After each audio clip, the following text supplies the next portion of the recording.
If you are learning Chinese, you will quickly encounter 3 time words that appear to be a matching, interchangeable set: 以前, 以后, 已经.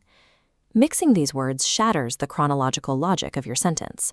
The root of this confusion lies in the first character of each word, specifically the visual similarity between 以, meaning from or with, and 已, meaning already. Look closely at the first 已. The bottom stroke swoops out to the right, indicating continuity, connecting to characters that follow. But the second 已 hits a hard stop. That blunt edge symbolizes a finished action. There is nothing left to add. Chinese grammar requires physical, spatial precision. Failing to recognize the difference of a single brushstroke leaves you blind to how time functions in the language.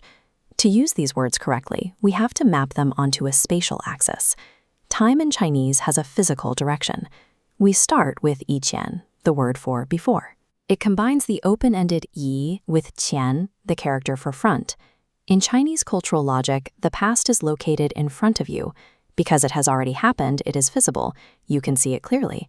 That means using 以前 requires you to look backward at a past event from your current position, much like checking a rearview mirror. In practice, you place it directly after a specific time frame. To say 3 years ago, you say 3年以前, literally 3 years in the past. 以前 only functions when the narrative direction is firmly looking backward on the timeline. Next is 以后, the word for after or in the future.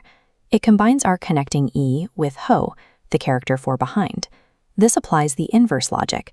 The future is behind you because it is unknown. You cannot see it yet. Therefore, using 以后 requires looking ahead through the windshield to describe what will happen from this specific point onward. Our third word, 已经, translates to already. Unlike the first two, it refuses to point forward or backward, firmly. 已经 functions as an anchor. It permanently locks an action or state into a completed fact, regardless of the surrounding timeline. That is the core difference in the trio. 2 words dictate spatial movement, up and down the timeline. The third locks reality into place.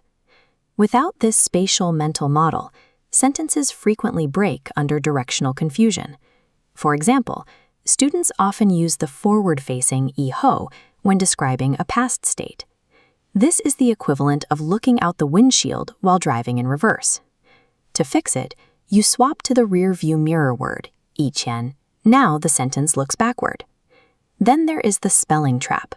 You might attempt to declare a completed fact, but accidentally write the swooping, open-ended 已. To lock a fact down, you need the character that hits a blunt stop. Mastery comes from correctly orienting yourself on the spatial axis of time. We can now construct a single, seamless sentence that navigates all 3 temporal directions at once. 以前我不会游泳. Before, I couldn't swim. This clause grounds the listener by looking in the rearview mirror. 现在已经学会了. Now I have already learned. The middle clause anchors a fact of completion in the present moment. 以后我要常常去游. In the future, I will go often. The final clause pivots to look through the windshield ahead. Recognizing these 3 directional markers makes the timeline legible. You can look back, lock a fact into the present, and plan for the future.